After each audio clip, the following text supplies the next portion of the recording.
हाँ मर गई। अंदर से आवाज आई, जिंदा हूँ माँ जी। तो फिर मेरी चाय क्यों नहीं आई अभी तक? कब से पूजा करके बैठी हूँ। ला रही हूँ माँ जी। बहू चाय के साथ भजिया भी ले आई। सास ने कहा, तेल का खिलाकर क्या मारोगी? बहू ने कहा, ठीक है माँ जी, ले जाती हूँ। सास ने कहा, रहने दे, अब बना दिया है तो खा लेती हूँ। सास ने भजिया उठाया और कहा, कितनी गंदी भजिया बनाई है तुमने। बहू, माँ जी मुझे कपड़े धोने हैं, मैं जाती हूँ। बहू दरवाजे के पास छिपकर खड़ी हो गई। सास भजिया पर टूट पड़ी और पूरी भजिया खत्म कर दी। बहू मुस्कुराई और काम पर लग गई। दोपहर के खाने का वक्त हुआ। सास ने फिर आवाज लगाई, कुछ खाने को मिलेगा? बहू ने आवाज नहीं दी। सास फिर चिल्लाई, भूखे मारोगी क्या? बहू आई, सामने खिचड़ी रख दी। सास गुस्से से, ये क्या है? मुझे नहीं खाना, इसे ले जाओ। बहू ने कहा, आपको डॉक्टर ने दिन में खिचड़ी खाने को कहा है, खाना तो पड़ेगा ही। सास मुंह बनाते हुए, हाँ तू मेरी माँ बन जा। बहू फिर मुस्कुराई और चली गई। आज इनके घर पूजा थी। बहू सुबह 4 बजे उठ गई।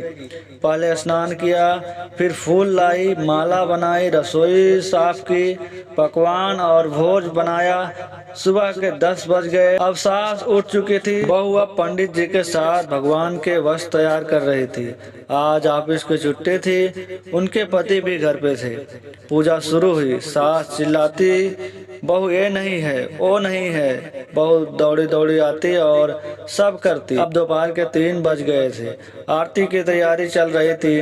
पंडित जी ने सबको आरती के लिए बुलाया और सबके हाथों में थाली दी। जैसे ही बहू ने थाली पकड़ी, थाली हाथों से गिर पड़ी। शायद भोज बनाते हुए बहू के हाथों में तेल लग गया था, जिसे वो पोंछना भूल गई थी। सारे लोग तरह तरह की बातें करने लगे। कैसी बहू है, कुछ नहीं आता, एक काम भी ठीक से नहीं कर सकती, ना जाने कैसी बहू उठा लाए। एक आरती की थाली भी नहीं संभाल सकी। उसके पति भी गुस्सा हो गए, पर सास चुप रही, कुछ नहीं कहा, बस यही बोल के छोड़ दिया, सीख रही है, सब सीख जाएगी धीरे धीरे। अब सबको खाना परोसे जाने लगा। बहू दौड़ दौड़ के खाना देती, फिर पानी लाती। करीब 70 से 80 लोग हो गए थे। इधर 2 नौकर और बहू अकेले, फिर भी वहाँ सारा काम बहुत ही अच्छे तरीके से करती। अब उसकी सास और कुछ आस पड़ोस के लोग खाने पर बैठे। बहू ने खाना परोसना शुरू किया। सबको खाना दे दिया। जैसे ही पहला निवाला सास ने खाया, तुमने नमक ठीक नहीं डाला क्या? एक काम ठीक से नहीं करती, पता नहीं मेरे बाद कैसे ये घर संभालेगी। आस पड़ोस वालों को तो जानते ही हो ना साहब, वो सब बहाना ढूंढते हैं नुक्स निकालने का। फिर वो सब शुरू हो गए, ऐसा खाना है, ऐसी बहू है, ये वो वगैरह वगैरह। दिन का खाना हो चुका था। अब बहू बर्तन साफ करने नौकरों के साथ लग गई। रात में जगराता का कार्यक्रम रखा गया था। बहू ने भी 1-2 गीत गाने के लिए स्टेज पर चढ़ी। सास जोर से चिल्लाई, मेरी नाक मत कटा देना, गाना नहीं आता तो मत गा, वापस आ जा। बहू मुस्कुराई और गाने लगी। सबने उसके गाने की तारीफ की, पर सास मुंह फुलाते हुए बोली, इससे अच्छा तो मैं गाती थी, जवानी में मुझे तो कुछ भी नहीं आता। बहू मुस्कुराई और चली गई। अब रात का खाना खिलाया जा रहा था। उसके पति के ऑफिस के दोस्त साइड में ही ड्रिंक करने लगे। उसका पति चिल्लाया, थोड़ा बर्फ लाओ, तो सास चिल्लाती, यहाँ दाल नहीं है।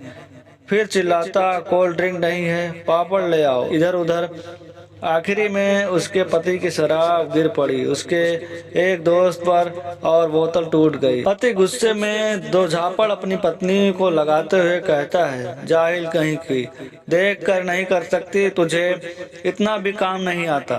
सारे लोग देखने लगे। उसकी पत्नी रोते हुए कमरे की तरफ दौड़ी। फिर उसके दोस्त ने कहा, क्या यार मूड खराब कर दिया, यहाँ नहीं बुलाया होता तो हम कहीं और पार्टी कर लेते। कैसी अनपढ़ गंवार बीवी ला रखी है तूने, उसे तो मेहमानों की इज्जत और काम करना तक नहीं आता, तुमने तो हमारी बेइज्जती कर दी। अब आस पड़ोस की औरतों को भी बहाना मिल गया था। वो कहने लगे, देखो क्या कर दिया तुम्हारी बहू ने, कोई काम नहीं है। मैं तो कहती हूँ अपने बेटे की दूसरी शादी करा दो, छुटकारा पाओ इस गंवार से। सास उठी और अपने बेटे के पास जाकर उसे थप्पड़ मारा और कहा, अरे नालायक, तुमने मेरी बहू को मारा, तेरी हिम्मत कैसे हुई, तेरी टांग तोड़ दूंगी। उसके बेटे के दोस्त कुछ कहने ही वाले थे कि उसकी मां ने घूरते हुए कहा, चुप, बिल्कुल चुप, यहाँ दारू पीने आए हो, जबकि पता है आज पूजा है और तुम्हें पार्टी करनी है। कैसे संस्कार दिए हैं तुम्हारे माता पिता ने, और किसने मेरी बहू को जाहिल बोला। जरा इधर आओ, चप्पल से मारूंगी अगर मेरी बहू को किसी ने एक शब्द भी कहा तो। अरे पापी, तूने उस लड़की को बस इसलिए मारा कि तेरी शराब टूट गई। पापी, वो बच्ची सुबह 4 बजे से उठी है, घर का सारा काम कर रही है, ना सुबह नाश्ता किया, ना दिन का खाना खाया, फिर भी हंसते हुए, सबकी बातें सुनते हुए, ताने सुनते हुए घर के काम में लगी रही। तेरे यार दोस्तों को अच्छी नहीं लगी, जूते से मारूंगी तेरे दोस्तों को जो कभी उन्होंने ऐसा कहा। उसके यार दोस्त चुपके से खिसक लिए। सास बहू के कमरे में गई और बहू का हाथ पकड़कर बाहर लाई। सबके सामने कहने लगी, किसने कहा था अपनी बहू को घर से निकाल के दूसरी बहू ले आए, जरा सामने आओ। कोई सामने नहीं आया। फिर सास ने कहा, तुम जानते भी हो इस लड़की के बारे में, ये मेरी माँ भी है, बेटी भी। माँ इसीलिए मुझे गलत काम करने पर डांटती है और बेटी इसीलिए कभी कभी मेरे दिल की भावनाएं समझ जाती है। मेरी दिन रात सेवा करती है, मेरे 1000 ताने सुनती है, पर एक शब्द भी गलत नहीं कहती, ना सामने ना पीठ पीछे। और तुम कहते हो दूसरी बहू ले आऊं। याद है ना छुटकी की दीदी, अपनी बहू की करतूत।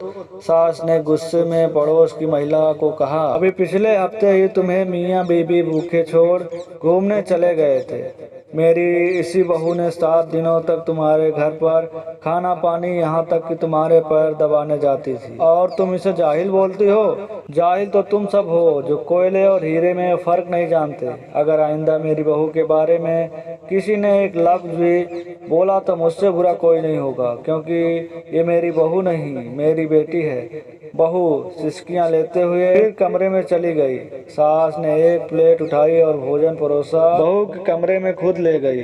सास को भोजन लाते देखा तो बहू ने कहा, अरे माँ जी, आप क्या कर रही हो, मैं खुद ले लेती। सास ने प्यार से ताना मारते हुए कहा, डर मत, इसमें जहर नहीं है, मार नहीं डालूंगी तुझे। तुझे नई सास चाहिए होगी, पर मुझे अभी भी तू ही मेरे घर की बहू चाहिए। बहू ने अपनी सास को रोते हुए गले से लगा लिया। सास भी रो दी पहली बार और कहा, चल खाना खा ले। फिर मजाक करते हुए कहा, फिर मेरे पैर दबाने चले आ। और एक ख्याल मन में मत लाना कि सास पैर बोलती है, किसी दिन मैं इसका गला दबा दूंगी, क्योंकि कभी मैं भी यही सोचती थी। दोनों खूब हंसने लगती हैं। तो दोस्तों, इतनी सी थी ये कहानी। कैसा लगा आप लोग जो है कमेंट करके बताइएगा। पसंद आए तो आप लोग जो है चैनल को सब्सक्राइब कर लीजिए, बेल आइकन दबाएं, जिससे हम लोग नेक्स्ट वीडियो अपलोड